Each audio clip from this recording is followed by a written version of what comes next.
Okay, here we go. Online instructions. Pens at the ready? Okay. So we're going to be asking a question here for this section, and the folks who are at the table are going to have a discussion about that question. But since you guys are at home, you're not going to be able to participate here, and trying to listen to all those going on simultaneously will probably not be very helpful. But we still are interested in what you have to say. So we have a poll, and if you have the workbook, which if you don't have the workbook, just go to For Grace Conference 2017. Just type that into Google. It should bring you to that web page, and that web page will have a PDF of this you can download. So if you don't have that, get that. But I will just go ahead and read the web address so that you have it. It's www.live.vote.com. So that's the website you go to, and it should pop up with a page that basically, well, I'd show it to you, but I don't know if you'll be able to see it from there. It'll look something like this, and it'll give you an opportunity to put a code in. So try that, and then there should be a question at the top. And the question is, what are your barriers to pain care?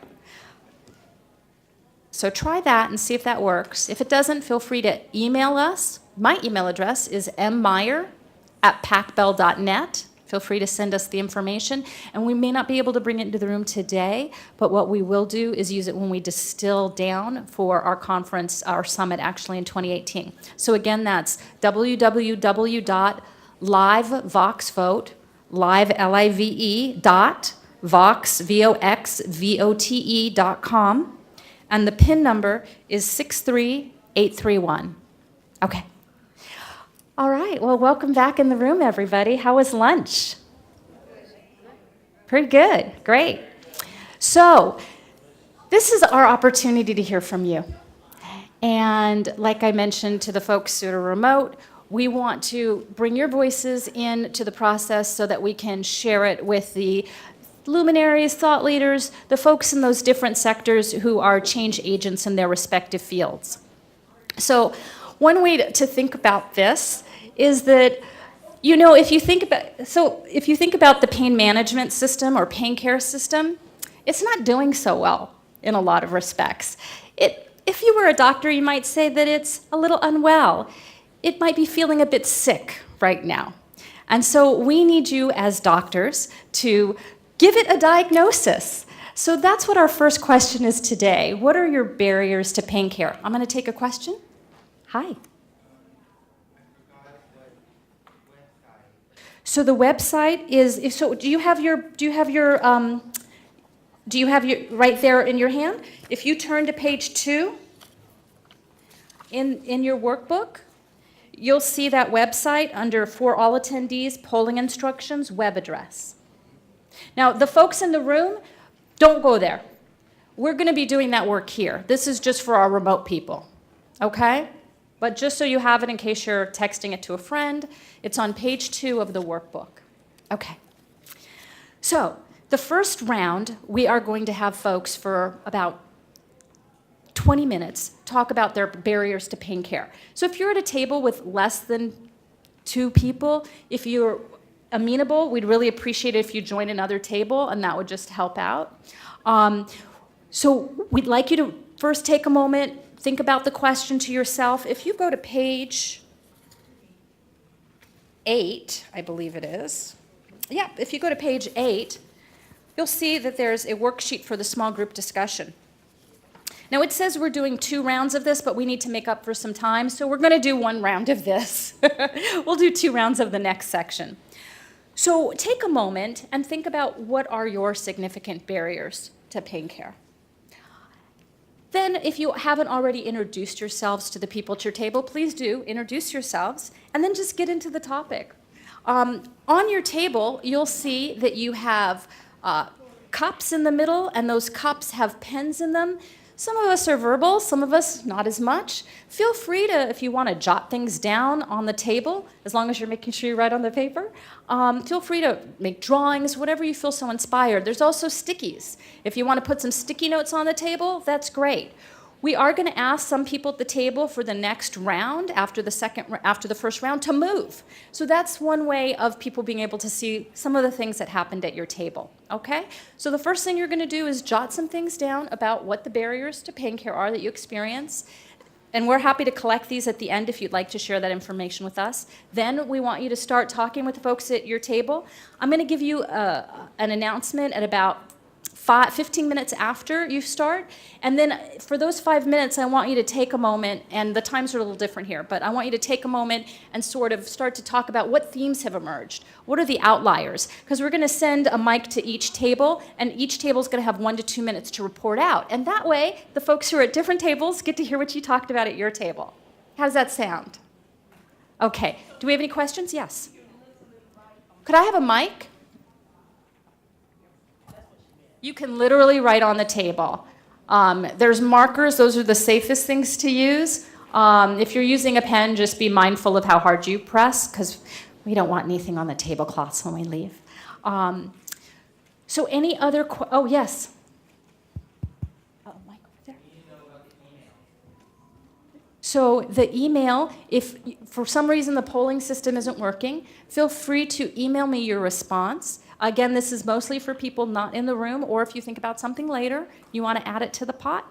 My email address is M, as in Mary, M, another M, E-Y-E-R, so M Meyer, at pacbell, P-A-C-B-E-L-L.net. Thank you. Any other questions before we begin? All right, great. So does every table have a table facilitator? Okay, who's missing a table facilitator? So, Radine, are you at the table by the quilts? Right here. Oh, on this one right here. Okay, so we're going to have some folks, thank you, who are going to come to your table, one of which is going to be a table facilitator. And so we're all covered. Everybody else is covered? All right, so go ahead and make your notes, then go ahead and start your conversation. It's 1:40. I will check back in with you in 15 minutes at 1:55. Okay. Happy talking.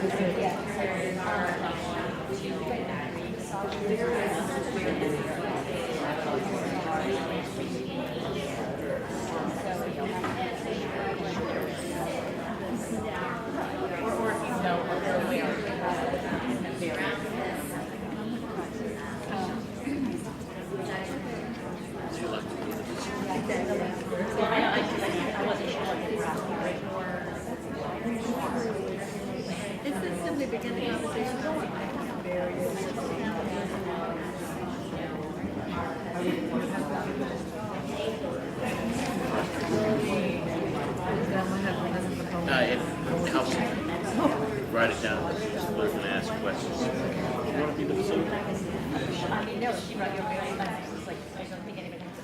So we are going to start to hear from the discussions that you guys have had at your various tables. So who would like to share the themes that emerged and some interesting outliers? Which table would like to go first? Okay, we've got some hands. We'll take this table and then we'll come over to you. John? If I go first, I don't have to be nervous. So one of the basic themes at our table is that we saw was a lack of awareness of resources, not just for the patient and the caregivers, but also the medical professionals. Majority of medical professionals sometimes aren't even aware of the resources within their network that are available to their patients that they're caring for. So there's a lack of communication, oftentimes at a higher level, and through no fault of their own, they're just not aware that some of these resources have even been put into practice within insurance companies or even hospitals. The other thing that we noticed was both the medical professionals and family members maybe the lack of awareness that there truly is an injury, mechanism of injury, or actually chronic pain, because we may be getting in our own way by not being truly honest, hiding the way we feel, or maybe the language when we are dealing with the pain can be very off-putting. So instead of saying, oh, I'm having a bad day, is thank you so much for being patient with me. I'm having a really painful moment. So being honest with ourselves can also get in the way of finding pain care. Also, the lack of resources were knowing that there are things called patient advocates and knowing when or how to ask for them. Finding transportation and finding out if those transportation resources are available prior to, during, and post-surgery or treatment. And then knowing if insurance even covers any of pain care support systems, whether it is advocacy, transportation, insurance, or little co-pay type of physical movement, or maybe even neuromuscular reintegration. And stress from just being scared of your diagnosis, scared of not knowing how to communicate with your medical professionals and your family, and stress of losing your job and finances, and again, basic resources. So these were some of the big themes, and if anybody else, did I catch everything, I think? Awesome. Well, that was us. Great job. Let's give her a big hand. Okay, and then we'll take our table over here. Hi. I think we're going to find we're all going to speak about a lot of the same things. So not to go over again what you guys said. One of the things that we're finding at our table is, with the lovely Sarah, is that we need more outreach for younger people. We need to make sure that just because you're 15 doesn't mean what you're going through isn't real. And I know being diagnosed at 35 that they didn't believe me. I can't imagine being 15 and not having anybody believe you. So I really feel like that is important. And then just again to go through the support and make sure that your caregivers are receiving the support, because you don't realize on a day-to-day basis how much their lives have changed and how hard it is for them to see you in this predicament and not know how to help. And sometimes it just needs to be, hey, I get what you're going through. I see you. I acknowledge your feelings.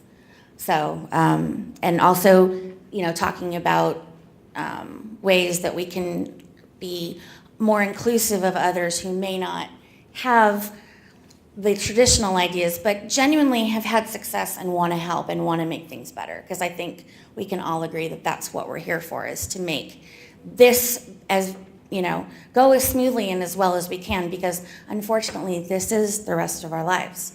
And you have to find, my husband always says, we have to find our new normal. And sometimes that normal changes on a daily basis and sometimes it doesn't. But I think we all need to acknowledge that we are normal and what we're going through is normal. And there's, we're to be believed. We're telling the truth. So, thank you. Excellent. And John, we have somebody over here, and then we'll go to the back. And then Ray Dean will come to you. We're going to do 1, 2, 3. Okay.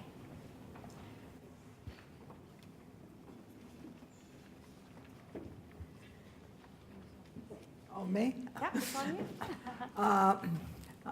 I didn't hear everything else, so maybe I might reiterate. But we thought money, also the kind of insurance you have. Some insurances are better about this than others. We don't want to take opiates.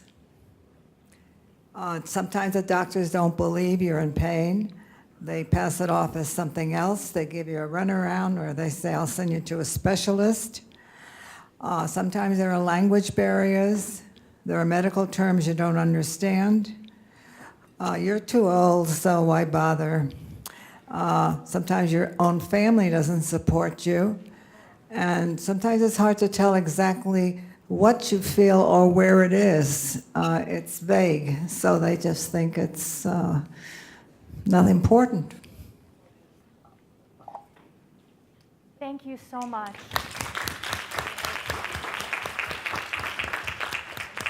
So let's take Radine, and then we'll come back here once we get the mic over to you. Actually, our table had to say a lot of what she just said. We found some of these significant barriers I think that Cleo said it very well, ethnicity, zip code, and insurance type. Was that right? Okay, good.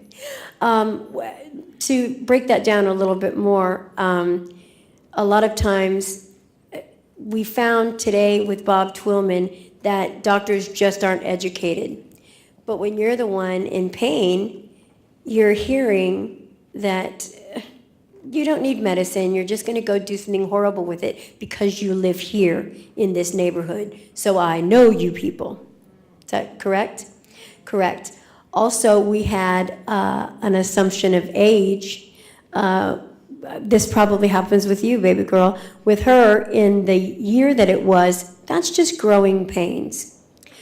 So assumption of age, whether it's on the young side or the old side, rather than finding real diagnoses. A lot of these women here had no other diagnoses, and it may be that they just have arthritis, but they haven't been told what kind. Are there any comorbidities that go with that? Perhaps if we address that, it may take care of some of the arthritic pain. But yeah, the other thing was insurance. Private insurance tends to believe you, or at least go, okay, I'll give you stuff. And when you're on either low income, government healthcare, or workers' comp, you have no choice other than to take what they give, and you have no other place to go. They're like, look, you take this or you don't. Have a nice day. And so those are the significant barriers that we found. Thank you. Right, ladies? Okay, so John, we're going to give the mic to this lady with the computer, and then we'll come over to this table. Thank you. Like a lot of the other tables said, we also felt like there is a big problem with the fact that there's not a lot of knowledge on basically on the topic of pain. We found that there's a lot of lack of diagnosis information, lack of knowledge for medical providers even. This makes it difficult to communicate with doctors because there's also, we don't share the same language just because there's not sufficient information on this topic. And because of this, patients are having to teach themselves. And in fact, one thing that I found out through this discussion is that doctors are not necessarily welcoming feedback from their patients, even though they are the ones who are experiencing the pain firsthand. Another thing that we also share with some of the other tables is that there is a lack of recognition and acknowledgement from the general public. This leads to a lot of lack of empathy and accommodation. Even having to prove through documentation of what you're experiencing. And I feel like that can be very humiliating for some of people having to experience pain. Another unfortunate barrier to pain treatment is that there is a lot of issues with disability parking. There's not a lot of availability, even in some medical facilities or places like grocery stores. So a lot of people with experiencing a lot of pain are having to walk long distances. Even something as simple as a shopping center, getting from one store to another can mean a great deal of pain for an individual experiencing pain. And another, I would say that one of the themes that stood out that I think that has not been mentioned is a fear of backlash for opiate use. So I'm assuming that what this means is that some people can get shunned for using opioids as a form of treatment. And in addition to this, also a lack of clinical studies. Yeah. Thank you for listening. Very well done. Thank you. And then our next table, John, is right here, and then we'll go back to you, and then we'll check in on this side of the table. I mean, the room. We hit on almost everything that every table mentioned. There's two main points that I think are really good tag-ons to what folks talked about. So beyond money, it requires a lot of time, and time is money. And so we were discussing at this table that some of us are self-employed, which fortunately allows us to take as much time as possible. But for those individuals who need to take time off work, can't afford to take time off work, that's a huge barrier because they might be not addressing the pain in a proper way. The other, going back to what you talked about of assumptions, dealing with age, there's two other large assumptions. One of them is a self-care assumption of comparing your pain to another's. So in the case of, you could be a caregiver who's taking care of someone with chronic pain. You also have pain. You might compare your pain to the other person's pain and think that it's less important to address. And therefore, your pain goes undiagnosed for a while. And that guilt factor of not wanting to burden the other person is a big assumption. And the other one, beyond age, is looks.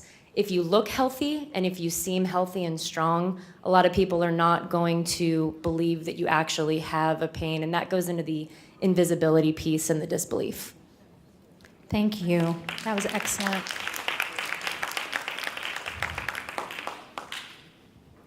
Hello. So some of the topics we talked about were different modalities of intervention, such as use of a hyperbaric chamber and TMS. TMS is something that it's very effective in Europe, but it's in the beginning stages in the US. And it's more so for the diagnosis of depression. But yeah, so what is TMS? Transcranial magnetic stimulation. It's FDA approved for major depressive disorder and migraine, but in Europe they use it for a variety of things. And my husband and I involved with some neuropsychiatrists that use it in conjunction with other modalities for pain. Thank you. And also dealing with frustration about drug-seeking behavior. So dealing with frustrations about medical professionals who are unable to differentiate between drug-seeking behavior and people who actually need the meds to help deal with their conditions. And also we talked about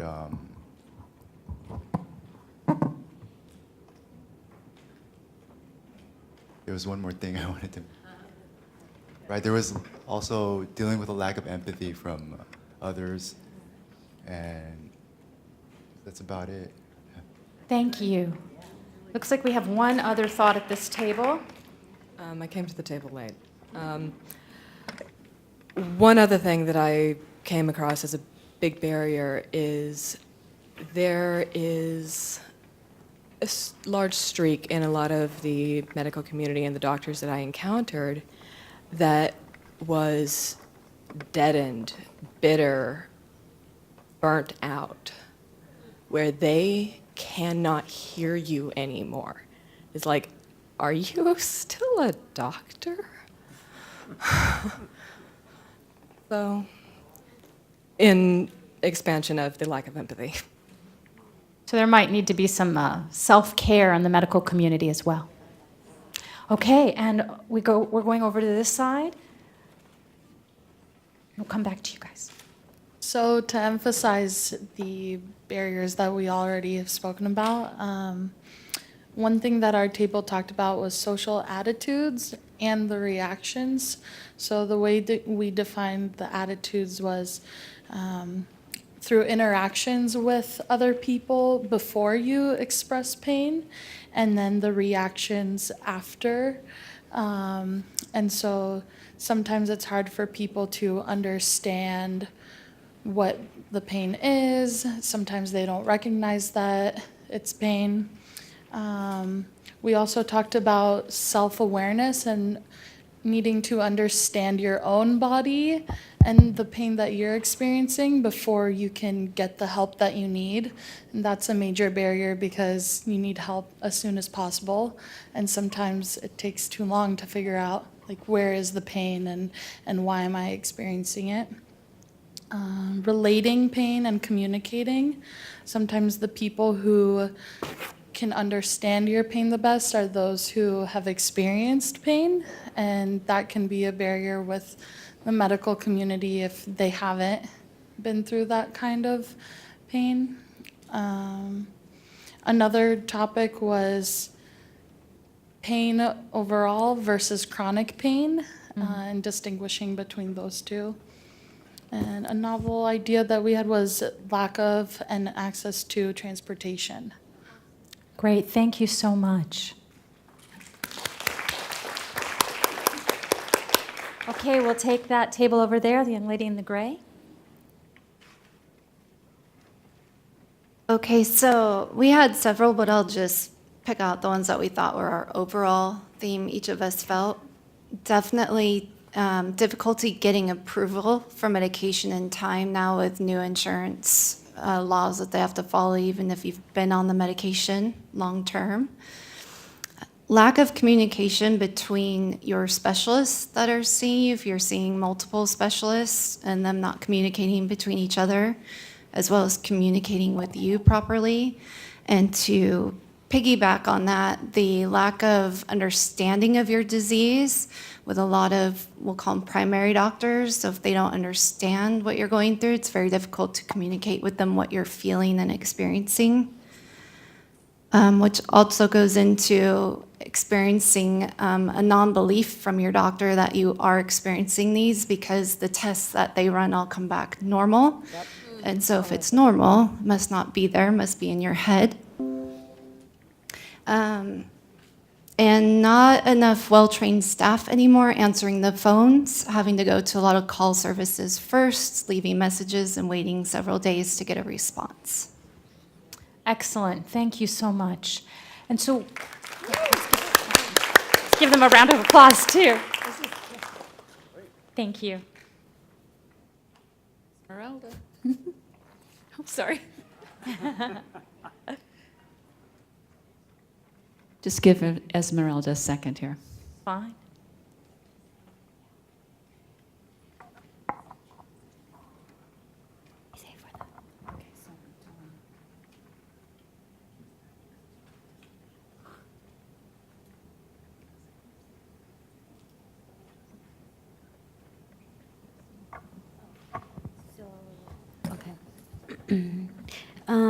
So number one is like not getting the accurate diagnosis.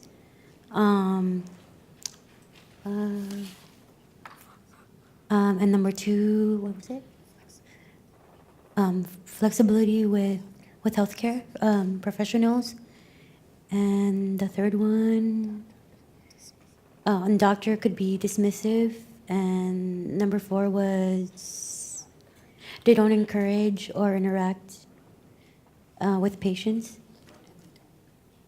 Oh, and they don't encourage or what was it? The patients with the patients to engage with them and stuff like that. So.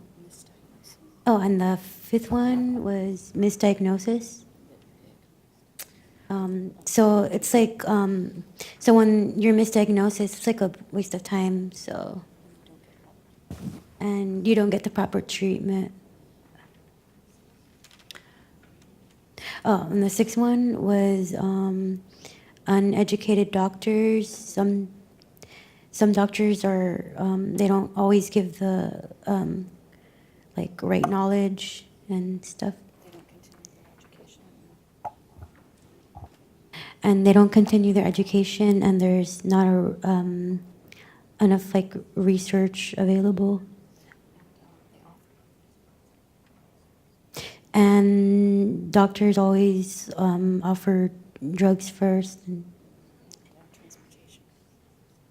and transportation access is always difficult. So, yeah, and that's it.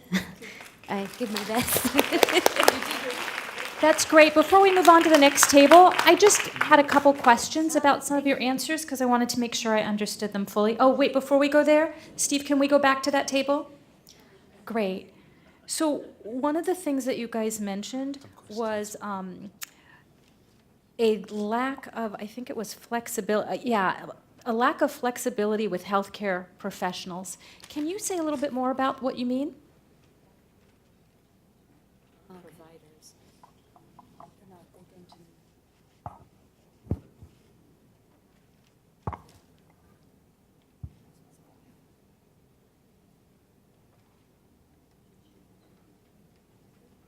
Oh, okay. Oh, they don't offer like new things and stuff like that. So. Okay, not giving enough options, not providing enough different modalities that might be effective. Yeah. Okay, great. Thank you so much. All right, so do we have another table? Have we? Okay. We've got 2 more tables. We'll do this one and then this one. Pretty much everything that we came up with has already been said, but just to reiterate, the biggest problems that we've come up with is the fact that people don't believe us when we say that we are in pain. The physical versus mental aspects of that, basically saying that you're not really sick, it's all in your head. The judgment of others, and the lack of information in the medical world itself. The doctors not knowing, going from one doctor to another and trying to assess whether you really are in pain or what that pain entails. Financial access to doctors and resources. Doctors not being empathetic enough, sorry. Gender and age bias, both, as you said, both for minors and for seniors. Gender in terms of females going to male doctors and not being believed, it's all in your head, it's hormonal, whatever. Limited employment opportunities, employers not giving enough, if you need a desk to sit because of your pain, them not paying attention to that and things like that. Lack of understanding and support from family and friends. Lack of housing opportunities that are adaptable to disabilities. And the transportation also, I think we've said. That's it. Wonderful. Thank you so much. All right, we have one more table over here, John, behind you.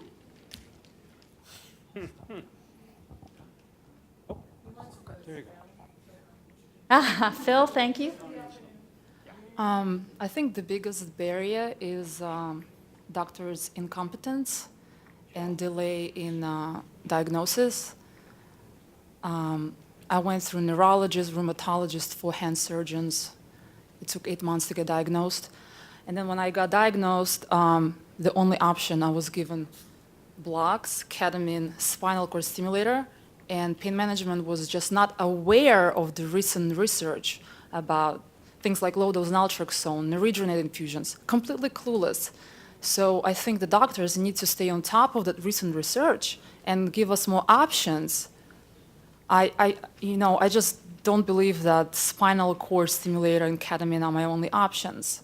So I think these are the biggest barriers. Wonderful, thank you. So we had several that are very similar to what everyone else has said, so we are going to skip over those. But one of the items that our other members brought up were ableism and the threat of force. Did you want to expand a little bit on that one? Yeah, sure. Yeah, I was the one who put that on the paper. What I mean by that is it's another form of prejudice on the part of the doctors, that if you have another disability that is more visible, then they might assume that, oh, well, you can only have one disability, so obviously you can't be a wheelchair user and have chronic pain. That's impossible. Or they might say, well, because you have a mental disability, therefore you must not have the mental capacity to accurately assess your own pain.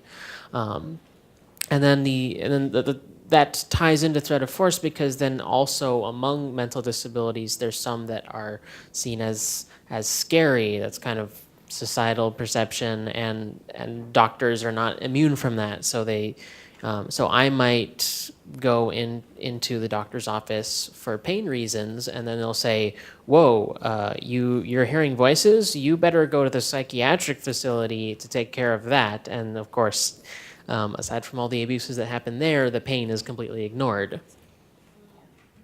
Thank you for elaborating on that. And then we also included social anxiety and isolation. You know, so often, you know, it's very tempting to just want to stay in your room or on the couch and not get up, not move, not go anywhere. And all that does is just atrophy the muscles in your body, and it just causes more pain. And it's not always physical, it's emotional, psychological, and makes you lonely. And you know, it just feeds the disease. You're fueling it with your sadness. And so that's definitely a barrier. And the last one, I kind of it was, you know, spitballing here, but snowballing of illnesses. When you fail to address RSD or whatever chronic illness you have, your body starts to develop other issues. Like if you ignore it or you don't properly take the medications or supplements or follow the diet, you could develop other issues.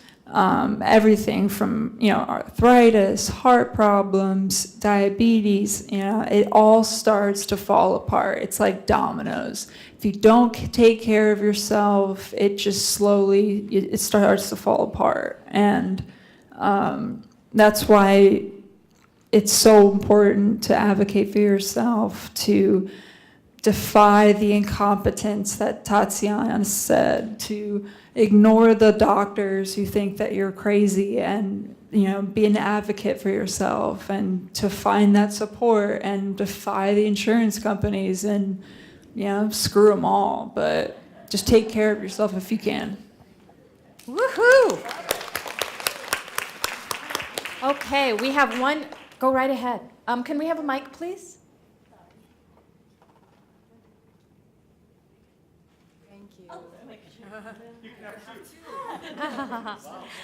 Whoa. Just one last thing. First of all, I don't want people to think that a bunch of us here are a bunch of like medical professional bashers, because there's so many really great medical professionals that are doing great work. But one of the biggest barriers that I didn't even care to mention, but I did mention it at the table, was improper documentation in our medical records. And that happens quite often, and we often are not aware of it because we've never requested our medical records. And I encourage every single person in here to do that, because man, they wrote down that I had back pain for 10 years when it had only happened in an injury 4 months before I'd shown up. But what's really important though about that is, you know, we're bashing a lot of these poor medical professionals, but it is the healthcare system that has sometimes forced these people to be so rushed to try to diagnose this really fast. And one of the biggest things is the patient satisfaction surveys that come out. And unfortunately, that I believe has what's really caused the proper pain care problem, because if they get a bad satisfaction score, and it may not be that you didn't like them, it's like, no, the pain didn't resolve in 1 week, which is what sometimes the insurance companies are looking for.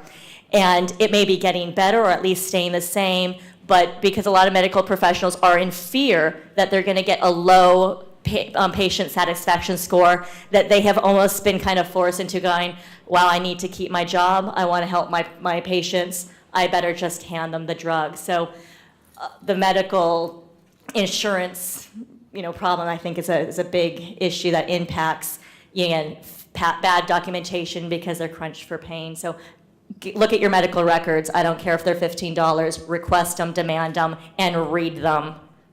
Well said. Thank you.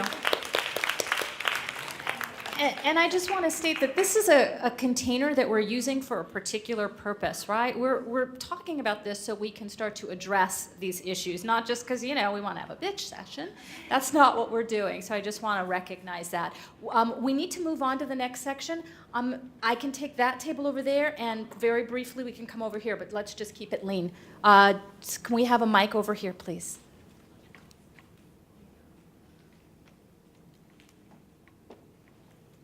Hi, I was inspired by what everybody was saying in terms of being taken seriously and being understood and believed. And it dawned on me, and this relates as well to the problem with practitioners and understanding them, that a lot of what happens is intermittent. So you have something one day, by the time you get into the doctor, it's not presenting itself. And sometimes I've explained it in terms of like a computer or a car. It's just not making that noise. I've been to the mechanic 3 times. It's crashing, crashing, crashing. What am I going to do? Work at the Genius Bar for 8 hours until they see it happen in front of them? So how do we track those, trace them, get people to address them, practitioners? And at the most part, one thing that I've done is I've made spreadsheets. That's With the brilliant. journal, I've walked in with the spreadsheet, taken much more seriously than a handwritten journal, and said, here's what's been happening for the last week or so. But we need to really find a system that addresses things that are not always present. Excellent, thank you. We have one more comment, and then we're going to move on to the next section. And you can hand John the other mic. Or Phil. One thing is that got touched on that reminded me about it is the getting charged for just getting a copy of your own medical records. Like you've already paid them for the doctor appointment and you're having to be charged, $15, $25, $60 for a photocopy of your own records after the doctor appointment you already did. When other providers don't even think twice about just emailing you a link to a document you can download on your computer for free of your medical records. So why are these other people charging? I don't think that's necessary, and I think that needs to be addressed. Excellent, thank you so much. And let's give all of you a hand. That was a wonderful session.